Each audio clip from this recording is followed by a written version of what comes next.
Right, so here's one of our own sets which is going to find its way onto eBay. So the other week, and we still haven't published the on the air test, with me not being well and all that, we've got a Gecol GT858 which has clearly had decades of successful use. It's also missing its power lead. When Mark came, he went through it and he says it basically works. So I've just made a power lead up. We'll have to make a mic up for it, but I'll be using my standard replacement mic we've already made up for grades. So hopefully this will just be a retune, and then somebody can own a tired looking Gecol GT858.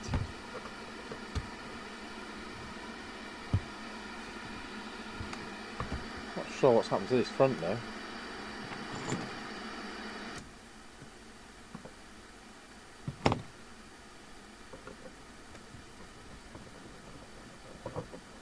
These are so basic they don't even have an extension speaker socket on them.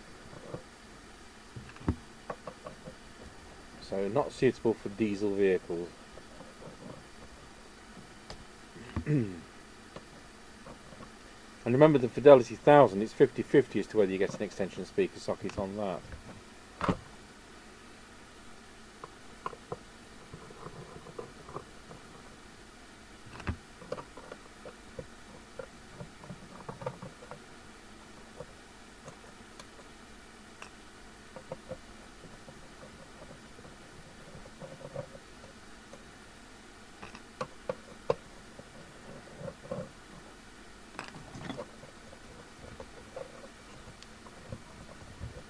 What on earth has happened to this?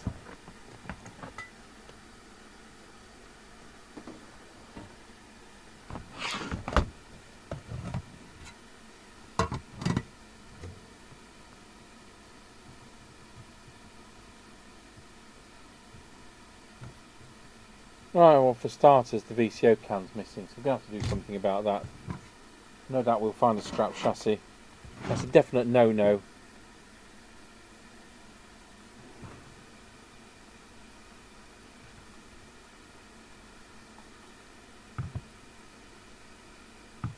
But other than that I can't see any shenanigans. Might even find a better front and put the inlays in. So the first thing we may as well do is to fit the power lead I've made up. These sets only draw like at 1 amp. You can use the thinnest 2 amp wire we have. And I'll get on with that.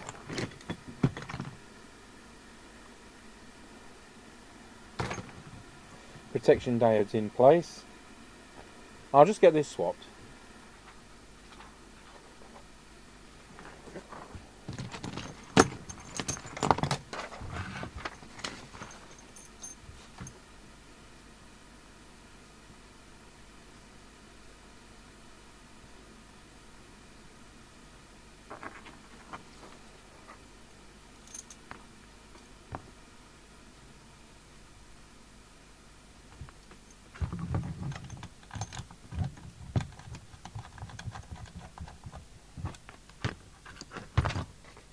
Right, we'll see what it does.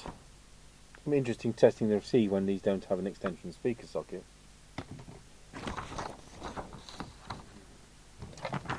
Oh, we'll test, put our mic in.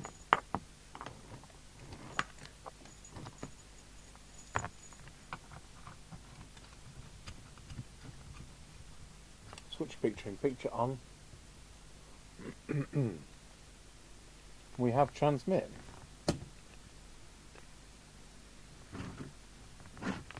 Except I plugged it into the roof aerial instead of the test equipment.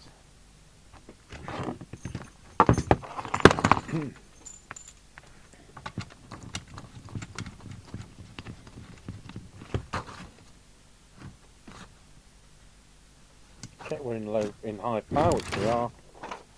We're on channel 20. Now remember these do between 1.7 and 2 and 3.5 watts, and not a 4 watt radio.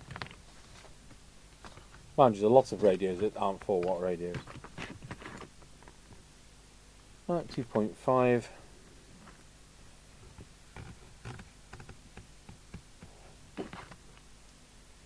.3.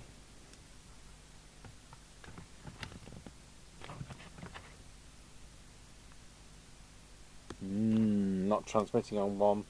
It's been messed with. It's working on 1.1. Gonna have to go through the full setup. Yeah, it's a bit of a danger sign if the VCO can's missing.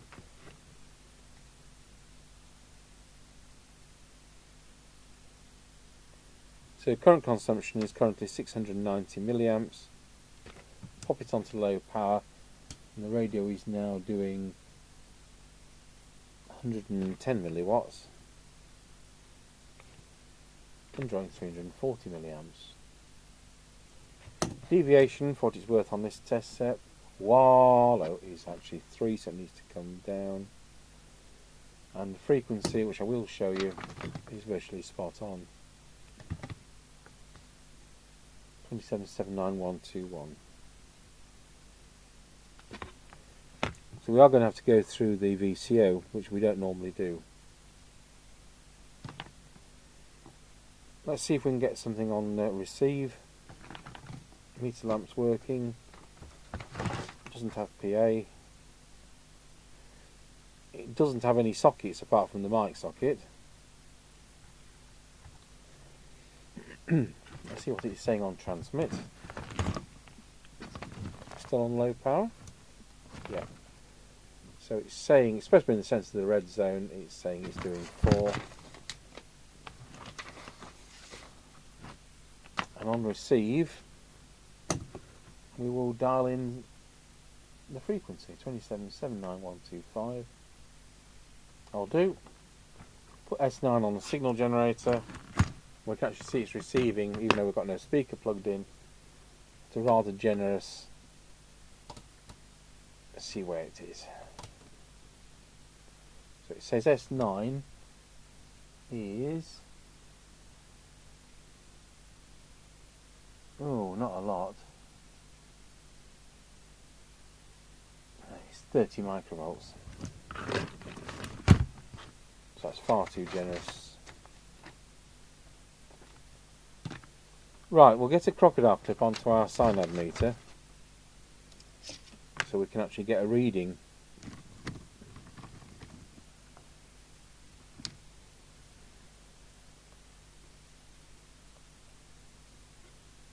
Can we get away with one? Yeah, I think we can.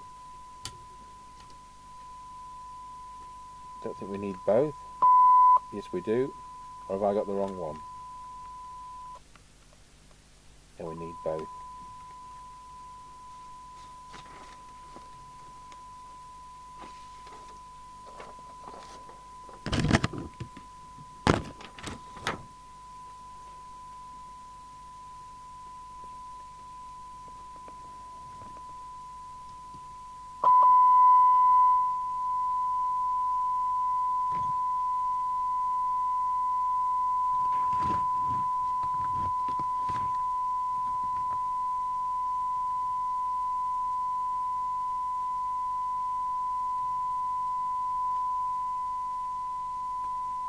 So we'll look at that.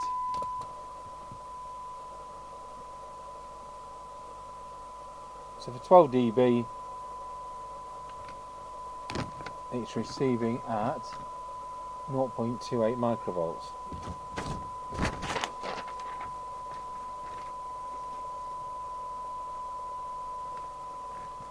Ten dB, it's receiving at 0.24. And for 20 it's 0.58, very sensitive, which is the downfall of these sets, too sensitive for their own good. See where the squelch is, 100 microvolts. See where the sensitivity is.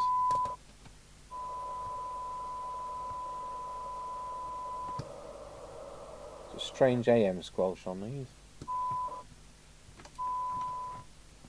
It's gentle. 0.65. Excellent.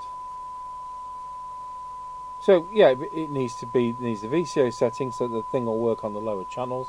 At the moment it's not working on channel 1 or 2, and it needs the see if we can bring the transmitter up. Obviously that's because of the VCO problem. So I won't do that first because it means getting the service manual, and we'll start with the stuff I can do from memory.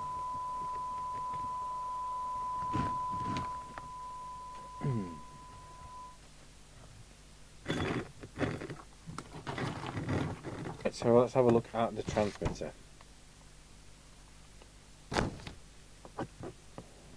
we'll start here, channel 20, and we'll be on the 3-watt scale.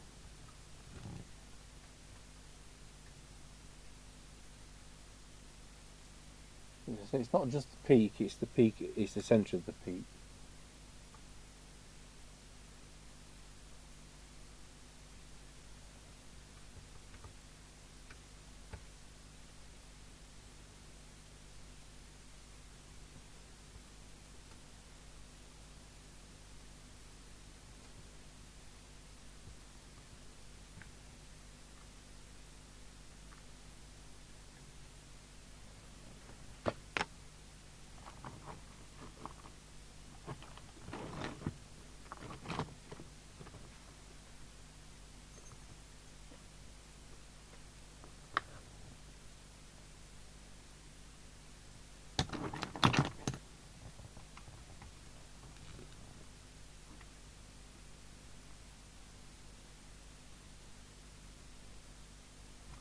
So we're at 2.8 and this set's now warmed up. We don't touch that one, that's part of the spectrum done with the spectrum analyzer. So that's about where we are, unless the airspace one's in the wrong position. Which it isn't.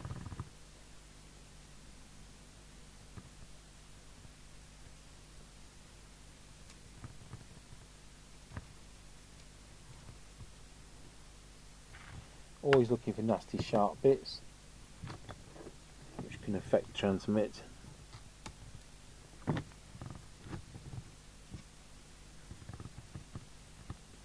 There isn't supposed to be a core in that one. If you ever get really low power, in other words less than 1.7 watts, then this resistor can sometimes be faulty because the set's been on a bad SWR.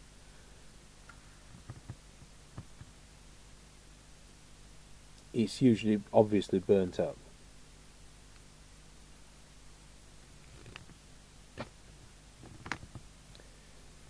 So I'm going to go around to channel 1, which is where we've got the shenanigans. It's actually transmitting properly.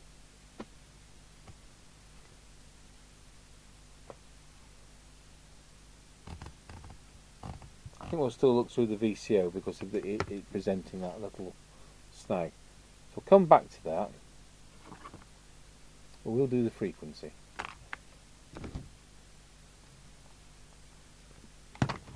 Which is so close, it's not worth messing with, but we will.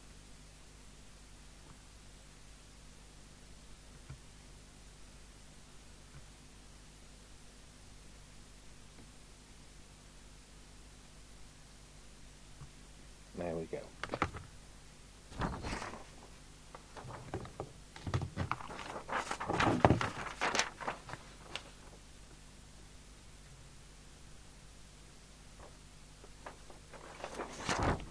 We'll move on to the receive, just get some of the bulk of this done, and then we'll start with the intricate stuff with the service manual. Let's go over to the oscilloscope, which is moved, and put an S9 equivalent signal on. We'll do the rather weird detector arrangement. The service manual says to do the sweep generator method. I've shown you that a few times using the test gear behind me, but the cyanide meter is quicker and more accurate to my mind.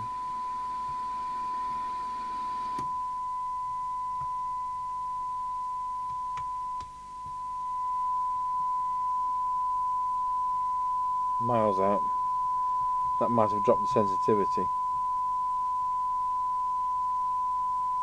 This is shaping. We'll do that with the cyanide meter in a bit. So that did need doing. Let's go over to the cyanide meter and see if we can get some improvement on what's already fantastic. It's about 4 dB.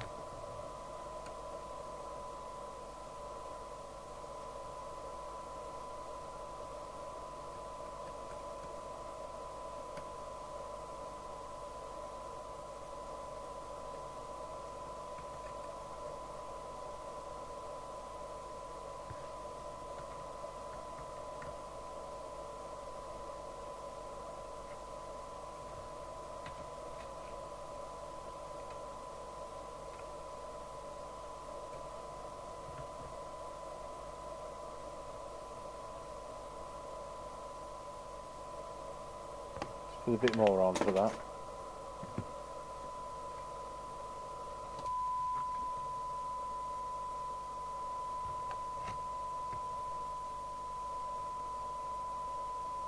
Go back on these. Still correct. Correct. The pink one.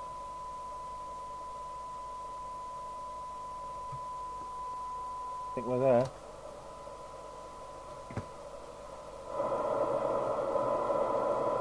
You can actually hear down to 0.05.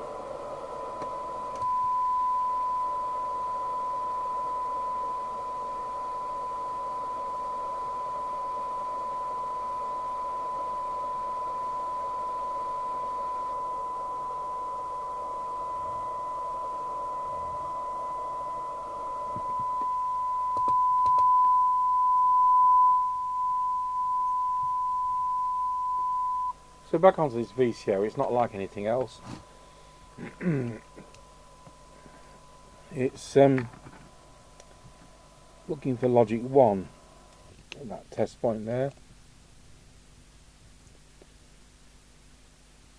So on channel 20 we just call L201 for logic 1. We've already got logic 1, but I just want to make sure we're solidly where it should be.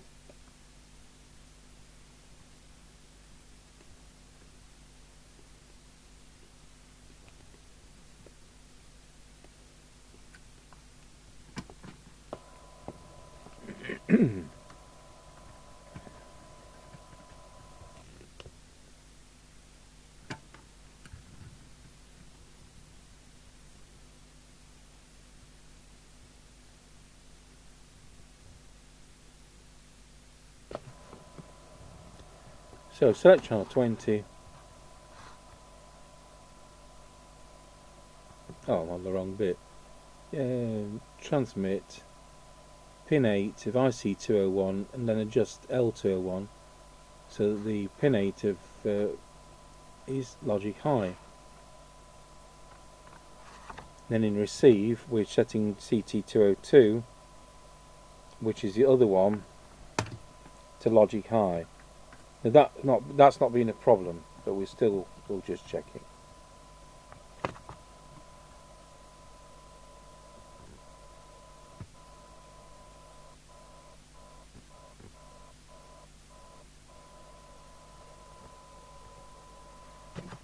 Transmit.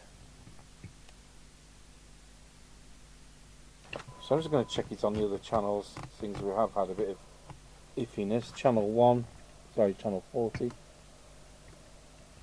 transmitting solidly. Channel 1 is transmitting solidly.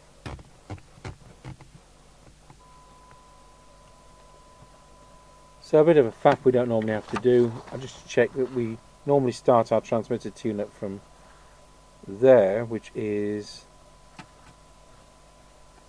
L207. And they say L207, L4, L5, L6, L7, L8.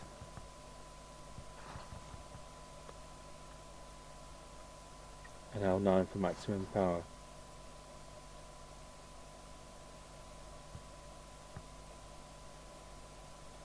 On receive,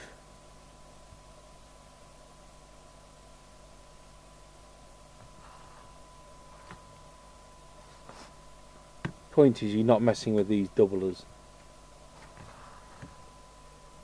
So we're going to have to find a scrap set and find a lid for the VCO screen.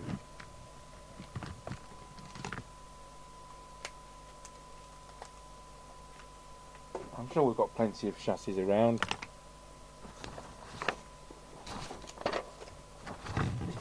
It's only like 1 in 50 of these that you end up having to do anything in there because they're very stable. Right, I'll do the deviation into the other test set. Wow, it's just over 3, so it doesn't need to come down. Wow.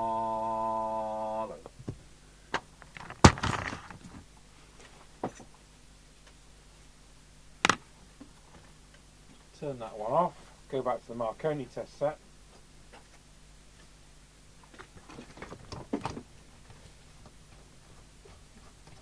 And see what that thinks now.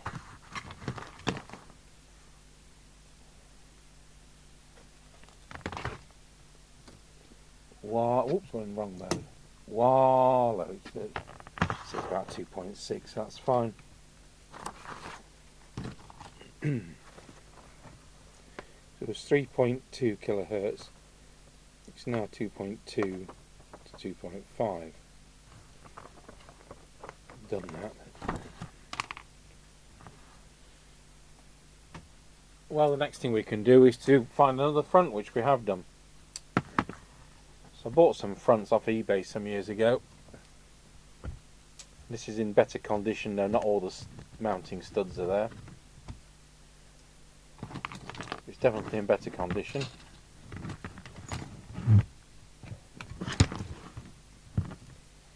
This looks like it's only got 2 left. Take picture in picture off.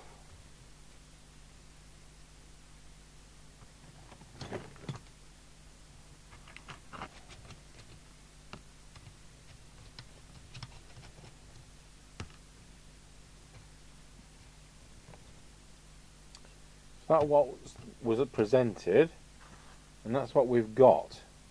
So just about as worn, but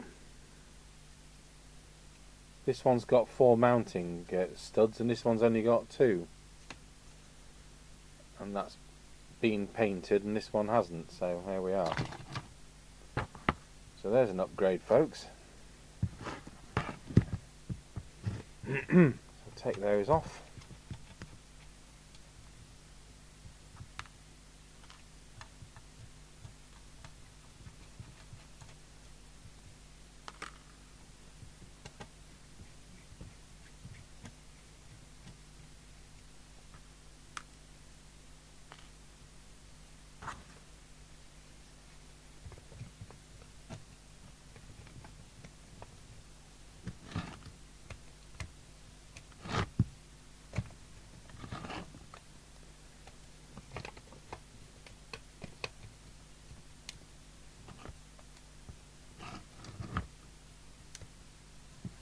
Unless of course there's a reason it doesn't fit.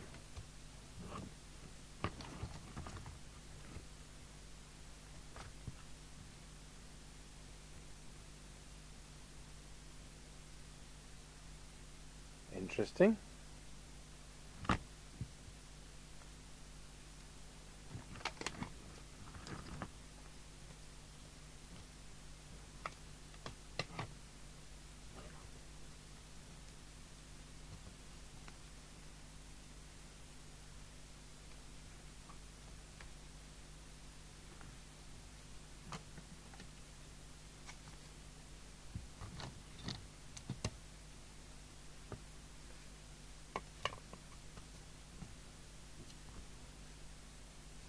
That's better. The display was a bit skew of.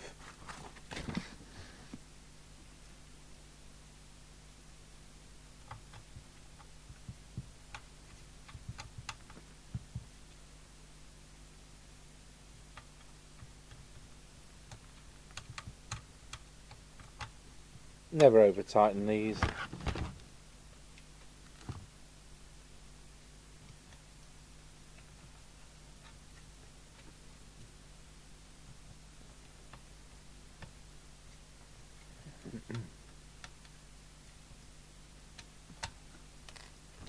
we can't do that one, we can't do that one, but at least well, we'll put the screw there.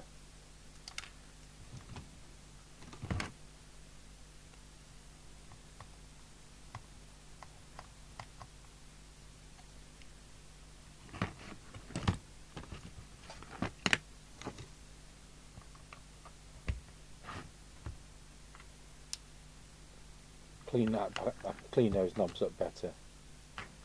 Yeah, I'll go and do that, but in the meantime we'll just set up some of these other presets.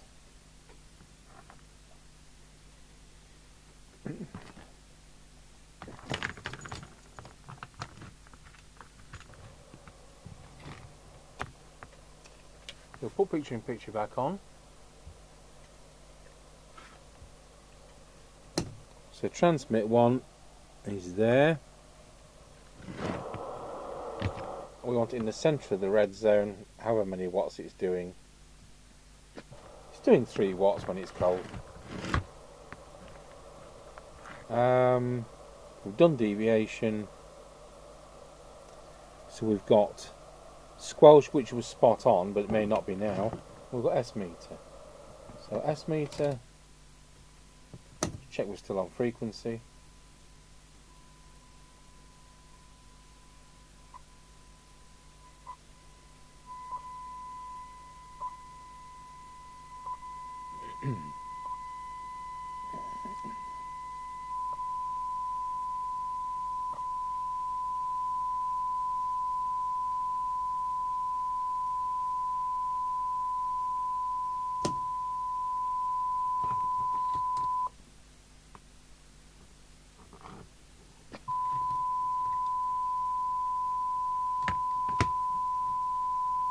So on S9, 100 microvolts, so it's over the top.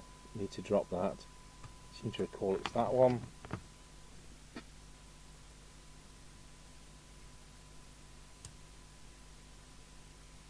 And then we have a more sensible S9. Squelch, just check that still works. So squelch to full. Then on the signal generator we're going to put 100 microvolts. It comes in for absolutely fine. Just check the sensitivity once again. Squelch threshold on the radio. Signal generator back on. 0.75.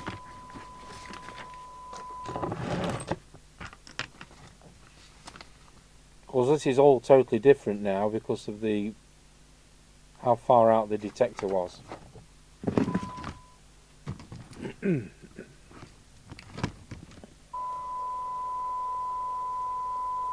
So we also need to do the sensitivity check.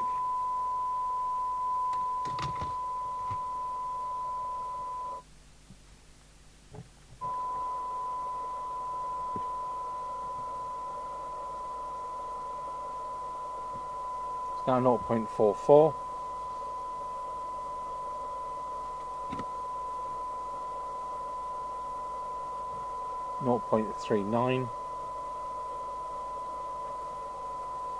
Over 20,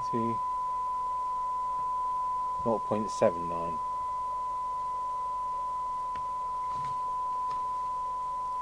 So it just makes you wonder whether somebody has erroneously set this up for maximum sensitivity rather than doing the detector. So of course then it would have been super sensitive, but you wouldn't be able to hear anybody on it because it would be so garbled. But that's about where you expect.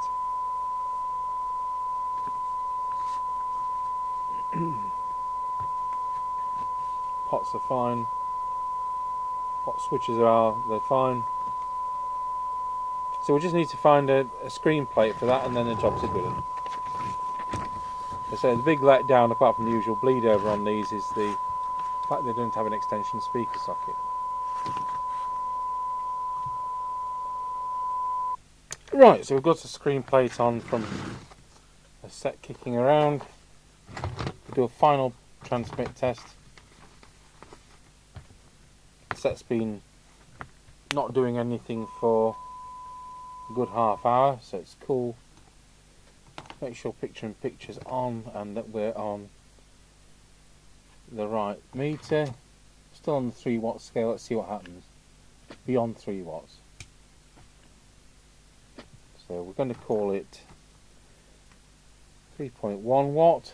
Go back to the scale for channel 1. 3.1 watt. Channel 40. 2.9 watts. Low power.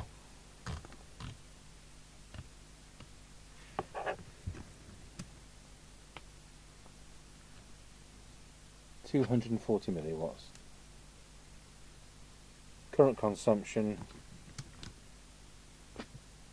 753 milliamp. So there you go. Remember, this is a test set, which is a commercial test set. If you put this radio on a hobby meter, it'll probably read more than 4 watts, but it isn't. So we're actually done. And we'll put the lids on.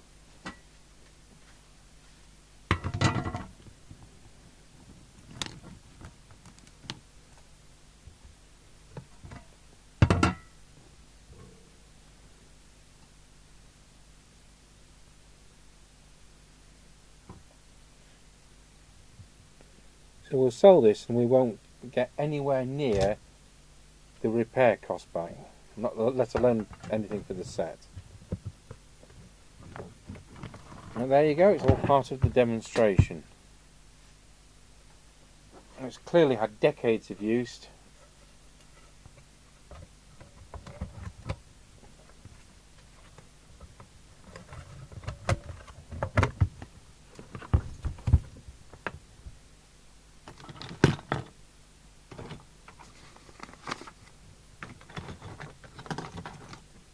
And hopefully when we've screwed this together it won't be gaping like it was when it came in.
And there we go. Let's pull the screws in. And it isn't gaping. Right, we will plug in the external aerial. Turn the test gear off. Didn't check it on the internal speaker, did I? And we can't test external because it's that one.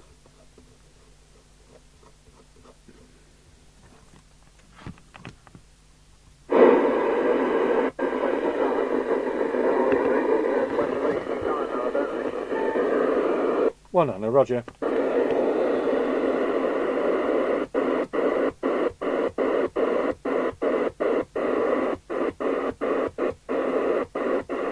Okay, I'm lost already. Give me your postcodes, Nick.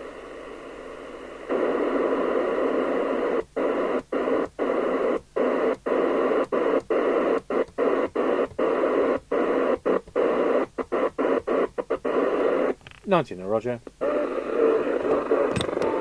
Well, there's no change there, is there? Anyway, I'll clean the front up a bit and we'll do an on-the-air test and we'll get that one on eBay. Thanks for watching Gecol GT858 from 1981.